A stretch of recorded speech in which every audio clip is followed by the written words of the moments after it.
Hello everyone. In one of my previous videos, I showed different ways to keep leading zeros in Excel because by default, Excel removes them.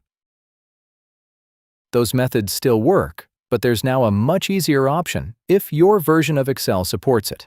Go to File, then Options, and select Data. Scroll down to Automatic Data Conversion.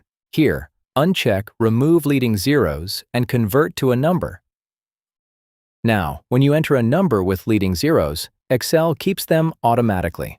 No apostrophe, custom formatting, or other workaround is needed. Excel may also display a green triangle because the value is stored as text, even though the cell format may still be set to General. To turn off this specific warning, go to File, Options, and then Formulas. Under Error Checking Rules, uncheck numbers formatted as text or preceded by an apostrophe. And now, this warning is gone. If you don't see this options, your version of Excel may not support it.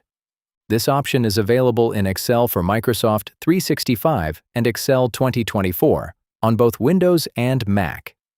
If your version doesn't support it, you can still use the methods shown in my previous video. And that's it. If this helped, let me know in the comments. Thank you for watching, please subscribe, and see you next time.